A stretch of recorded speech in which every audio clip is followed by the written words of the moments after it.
इसे चंडीगढ़ से ऋचा शर्मा ने पूछा है। पूछते हैं, कुछ लोग गुरुमुखी संस्कृति का विरोध करते हैं। क्या गुरु के बिना आध्यात्मिक यात्रा संभव है? गुरुमुखी संस्कृति, गुरु शिष्य परंपरा भारत की अद्भुत देन है। जितने बुद्ध पुरुष आए, जितने ऋषि आए, जितने संत आए, सबने सतधर्म की स्थापना के लिए गुरुमुखी संस्कृति का विकास किया। पुराने जमाने में निगुरा होना एक गाली मानी जाती थी। अगर कोई जान जाता था कि कोई निगुरा है, अर्थात उसका कोई गुरु नहीं है, तो उसके यहाँ भोजन करने से, मेहमान होने से, अतिथि होने से भी मना कर देता था। कबीर साहब ने कहा है, निगुरा मिले न एक, पापी मिले हजार। हजार पापियों को मैं झेल सकता हूँ, लेकिन एक निगुरा को नहीं झेल सकता। गुरु अमरदास जी के जीवन का एक वृत्तांत तुम्हें पता ही होगा कि बड़े प्यारे इंसान थे और तीर्थ यात्राओं में जाते थे और वहाँ जो संत मिलते थे उनको अपने घर बुलाया करते थे। और ऐसे ही में एक तीर्थ यात्रा के दरमियान उन्हें हरिद्वार के एक संत को आमंत्रित किया। वह संत भी राजी हो गया। वह परंपरागत स्वामी था शंकराचार्य की परंपरा में, और उनके घर पहुंचा और करीब 1 महीने रहा। आतिथ्य अच्छा लगा उसको, और एक दिन उसने पूछा कि बड़े प्यारे इंसान लगते हो, तुम्हारा गुरु कौन है? गुरु अमरदास जी ने कहा कि महाराज, मेरा तो कोई गुरु नहीं है। और वो भोजन कर रहा था। आधा भोजन करके उठ खड़ा हुआ, शांतम पापम शांतम पापम, कितना बड़ा पाप मुझसे हो गया। एक निगुरा के घर में मैंने 1 महीने तक भोजन किया। और वो विदा हो गया, लेकिन एक घाव गुरु अमरदास जी के मन में दे गया।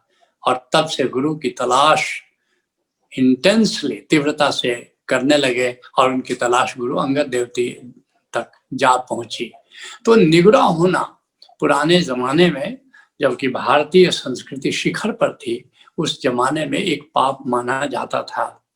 तो ये जो संस्कृति है, गुरुमुखी संस्कृति जिसको कहते हैं, तो ये भारत की अद्भुत देन है। लेकिन ये बात सही है कि आज गुरुमुखी संस्कृति का विरोध हो रहा है। लेकिन कौन लोग हैं जो विरोध कर रहे हैं? 2 प्रकार के लोग गुरुमुखी संस्कृति का विरोध कर रहे हैं।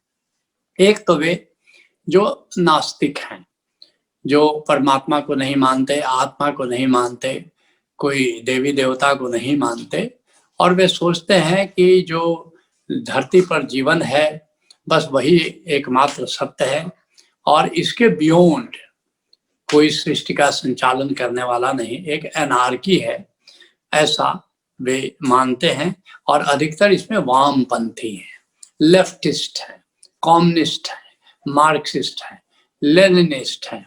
ऐसे कुछ लोग हैं जो कि यह गुरुमुखी परंपरा का विरोध करते हैं। जैसे चीन में अगर तुम चाहो आज कि कोई आध्यात्मिक हम कार्य करें तो असंभव है, क्योंकि अगर तुमने कुछ करना शुरू किया तो कहते ये कल्ट है, कल्ट है।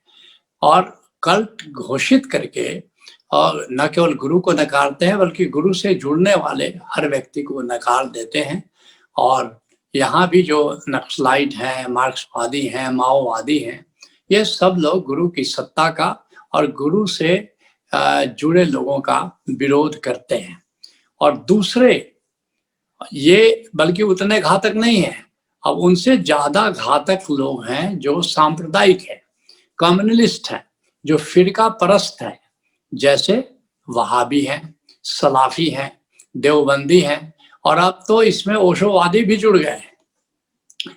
ये मानते हैं कि जो अतीत काल में उनका संप्रदाय जिससे चला है, और फिर से हर संप्रदाय कई संप्रदायों में बट गया है। जैसे इस्लाम अभी 72 संप्रदायों में बट गया है, 72 फिरके कहते हैं। तो ये दोनों प्रकार के लोग, वे गुरु को नहीं मानते, गुरु संस्कृति को नहीं मानते, गुरुमुखी संस्कृति को नहीं मानते।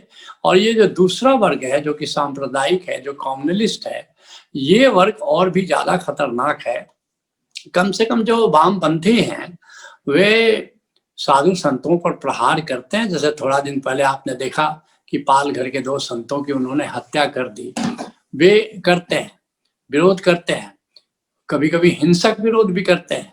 लेकिन ये दूसरे प्रकार के जो लोग हैं इनका विरोध बहुत ही ज्यादा हिंसक रहा है और वे किसी भी जीवित गुरु को टॉलरेट नहीं करते। जैसे एक जमाना था जबकि सीरिया में, इराक में सूफी फकीर हुआ करते थे, काफी हुआ करते थे, सूफी खूब पनपा फला फूला। लेकिन आज वहां तुम किसी सूफी को नहीं पाओगे। चुन चुन करके उन्होंने सूफियों का संहार कर दिया है। अब पहले जमाने में जो हुआ हुआ, लेकिन ओशो की परंपरा के लोग वे जीवित गुरु का विरोध करते हैं। वैसे ही इतिहास में पहली बार नहीं हुआ है। पहले भी गौतम बुद्ध के बाद 2 भाग में बट गया, हीनयान और महायान। महायानी गुरु सिखी परंपरा पर चले और जितने थे हीनयानी उन्होंने कहा गौतम बुद्ध हो चुके, अब किसी बुद्ध की जरूरत नहीं है, अब किसी गुरु की जरूरत नहीं है।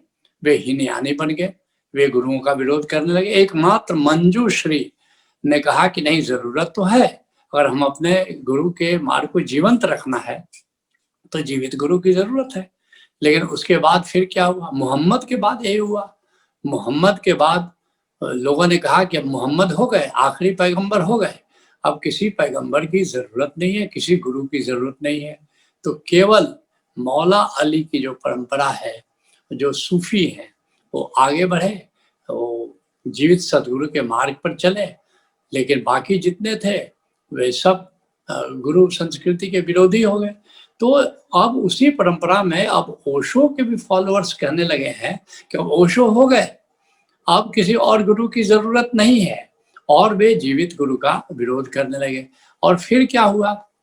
ओशो एक बड़ी प्यारी बात कहते हैं कि हमारे कुछ गलत मित्र हैं और कुछ गलत शत्रु हैं। गलत मित्र कौन है? जो मेरे शब्दों के कारण मेरे मित्र बने हैं, समझे नहीं, अनुभव नहीं किया, मेरे शब्दों से प्रभावित हो गए, वाह वाह क्या कहा है, और वे गलत मित्र हैं मेरे। और कुछ गलत शत्रु है क्योंकि मेरे शब्दों के कारण वे मेरे शत्रु हो गए, उन्होंने अनुभव करने की कोशिश नहीं की। और ये जितने तथाकथित जो ये ओशोवादी हो गए हैं, ये ओशो के गलत मित्र हैं और वे जीवित गुरुओं का पुरजोर विरोध करने लगे हैं। कहते हैं कि जितने गुरु हैं उन्होंने गुलाम बनाए, शिष्य नहीं बनाए। अब सोचो, भारत की अद्भुत देन, जितने ऋषि थे क्या उन्होंने गुलाम बनाया? क्या गुरु नानक देव जी की ये 10 गुरु साहिबानों की परंपरा है, ये गुलामों की परंपरा है? ये किस तरह की बात करते हैं? ये पागलपन की बात करते हैं। और निश्चित रूप से ये लोग एक, जिसको कहते हैं कि गुरुमुखी संस्कृति का विरोध करके वे अपना अज्ञान जाहिर कर रहे हैं, भारत की संस्कृति को ये नकार रहे हैं। और फिर इन लोगों ने किया क्या? ओशो के गलत मित्र होकर के इन्होंने ऐसी परिस्थितियां पैदा कर दी कि कोई भी परिवार वाला व्यक्ति वहां से जुड़ता नहीं था। तुम सब जानते हो, ये तो ओशो धारा के आने के बाद परिवार में स्वीकृति मिली अध्यात्म की और ओशो की परंपरा की स्वीकृति मिली। और आज यही गलती वे फिर कर रहे हैं कि जीवित गुरु को नकार रहे हैं। और इसके कारण फिर क्या होगा कि क्या तुम समझते हो कि भारत वर्ष में ऐसे लोगों की स्वीकृति मिलने वाली है? तो निश्चित रूप से ये जो गुरु सिखी परंपरा है ये अध्यात्म से जुड़ी है। और अध्यात्म क्या है? अनुभव की यात्रा है, ये मान्यता की यात्रा नहीं है। अध्यात्म का अर्थ होता है आत्मा को जानना, आत्मिक रूप से विकसित होना। और क्या ये बिना गुरु के संभव है? क्या बिना गुरु के आत्मा का अनुभव संभव है? क्या बिना गुरु के नाद, नूर, चैतन्य, इन सब का तुम सोचते हो कि इसका अनुभव हो सकता है? तो निश्चित रूप से ये बात बिल्कुल सही है कि गुरुमुखी संस्कृति का विरोध होता रहा है, आज भी हो रहा है, कल भी होता रहेगा। लेकिन जो समझदार लोग हैं वे निश्चित रूप से गुरु सिखी परंपरा, गुरु सिखी संस्कृति का आदर करेंगे, इससे जुड़ेंगे और आत्मज्ञान को उपलब्ध होंगे।